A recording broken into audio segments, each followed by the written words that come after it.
नमस्कार, आपका स्वागत है। आप देखिए एनडीबी, मैं हूं आपके साथ निशा।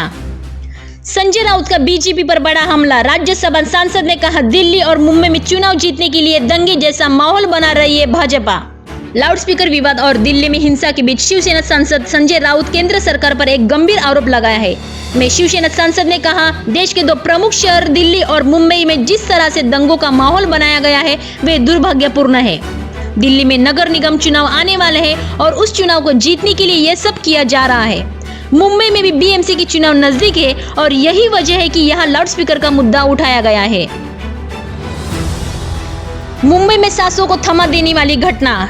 चलती ट्रेन पर चढ़ने के चक्कर में ट्रेन के गैप में गिरा यात्री, 50 मीटर तक मौत से लड़ी लड़ाई।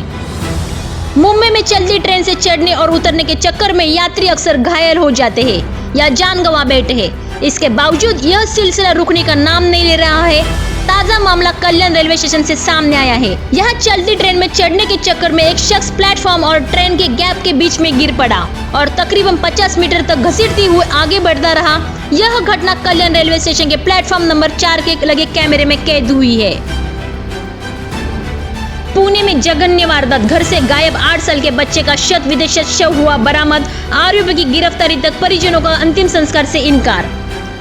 पुणे से सटे पिंपरी चिंचवड के चिखली इलाके में 8 वर्षीय बालक की पत्थर से कुचलकर निर्मल हत्या कर दी गई है।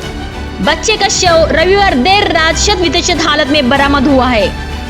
मृतक की पहचान लक्ष्मण देवासी के रूप में हुई है। चिखली पुलिस स्टेशन के वरिष्ठ पुलिस निरीक्षक वसंत बाबर ने बताया कि नेवाली बस्ती में रहने वाला लक्ष्मण रविवार दोपहर 12 बजे घर से गायब हो गया था। मूल रूप से राजस्थान के रहने वाले नवासी की बॉडी एक खाली पड़े घर के शेड के नीचे बरामद हुई है। वह 4 बहनों के बीच अकेला भाई था। घर से गायब होने के बाद परिजनों ने उसकी गुमशुदगी की रिपोर्ट दर्ज करवाई थी। शर्मसार करने वाली घटना। मुंबई में 5 साल की बेटी संग अश्लील हरकत करने के आरोप में पिता को हुई 5 साल की सजा।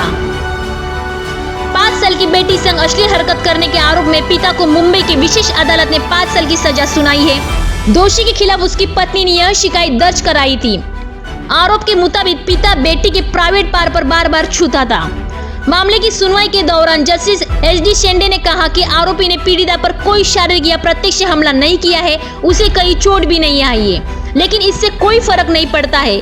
हालांकि आरोपी के पिता ने अपने वकील के जरिए कोर्ट को बताया कि पीड़िता के प्राइवेट पार्ट पे बिलीरुबिन बढ़ने से इचिंग संबंधी परेशानी थी, इसीलिए उसके बेटे ने संभवतः उसे छुआ होगा। महाराष्ट्र में आजान और हनुमान चालीसा पर महाराष्ट्र नवनिर्माण सेना और सरकार में चल रही तनातनी के बीच नासिक के पुलिस कमिश्नर दीपक पांडे ने लाउडस्पीकर को लेकर नया आदेश दिया है। नए सर्कुलर के मुताबिक जिले में सभी धार्मिक स्थलों को अपने यहाँ लाउडस्पीकर लगाने के लिए अलग से परमिशन लेनी होगी। इसी के साथ उन्होंने मस्जिद के 100 मीटर के दायरे में मनसे कार्यकर्ताओं द्वारा लाउडस्पीकर बजाने पर पाबंदी लगा दी है। ऐसा ही आदेश गृह विभाग जल्द ही पूरे राज्य के लिए जारी करने वाला है। मुंबई में पंखे से लटकती मिली विधायक की पत्नी। कुर्ला से शिवसेना विधायक मंगेश कुडालकर की पत्नी का शव घर से बरामद। कोई सुसाइड नोट नहीं मिला।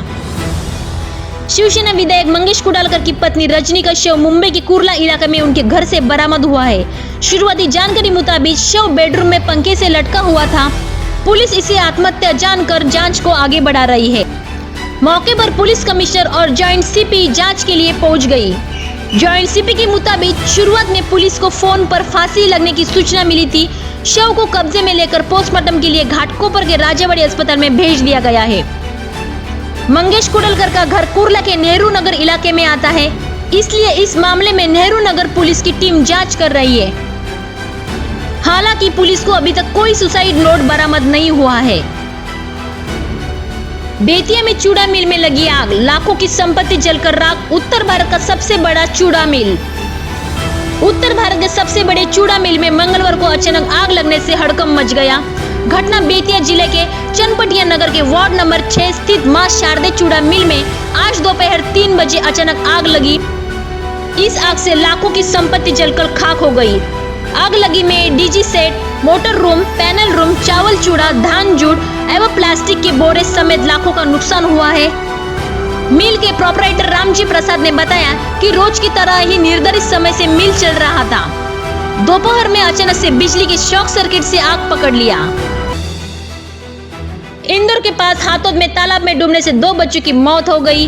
दोनों अपने घर से बिना बताए करीब 1 किलोमीटर दूर तालाब में नहाने गए थे। यहाँ एक बच्चा गहराई में चला गया, उसे बचाने की कोशिश में दूसरा बच्चा भी डूब गया। पुलिस ने गोताखोरों की मदद से देर रात को दोनों के शव को निकलवाया है। टीआई राजू त्रिपाठी के मुताबिक कुलदीप उम्र 12, पुत्र जीवन मालवीय, अपने दोस्त बालकृष्ण उर्फ कानू उम्र 13, पुत्र विकास मेहता, दोनों निवासी बलाई मोहल्ला हाथोद दोपहर में अपने घर से खेलते हुए निकले थे। दोनों पालिये के पास पहुंचे, यहाँ बच्चे पानी में नहाने उतर गए। कुलदीप गहराई में चला गया, वह डूबने लगा। उसे बचाने में दोस्त कानू भी गहराई में चला गया। दोनों ही बच्चे बाहर निकलने की कोशिश में गहराई में समा गए।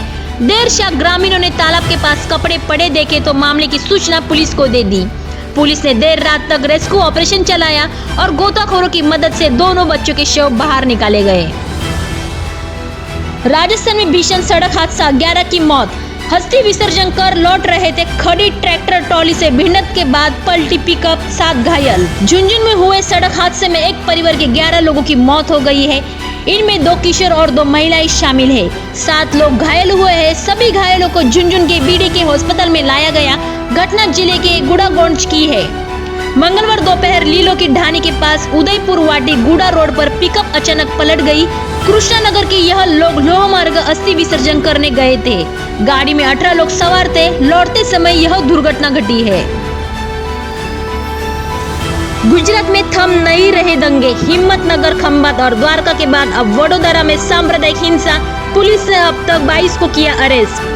रामनवमी पर गुजरात की हिम्मतनगर और खंभात में हुई हिंसा अभी शांत भी नहीं हुई थी कि अब गुजरात के वडोदरा और रावपुरा इलाके में 2 समुदाय के बीच झड़प हो गई है। यह झड़प 2 बाइकों की टक्कर के बाद हुई। हादसों के बाद दोनों समुदाय के लोग आमने सामने हो गए और पत्थरबाजी शुरू कर दी। इसमें 10 से ज्यादा वाहनों और लॉरियों में तोड़फोड़ कर दी गई है। पथराव में दोनों पक्षों की ओर से 4 लोग घायल हो गए हैं। घटना की जानकारी मिलते ही पुलिस ने पूरी इलाके की घेराबंदी कर स्थिति काबू में किया है। पुलिस ने इस मामले में अब तक 22 लोगों को हिरासत में लिया है और इलाके में पुलिस तैनात कर दी गई है।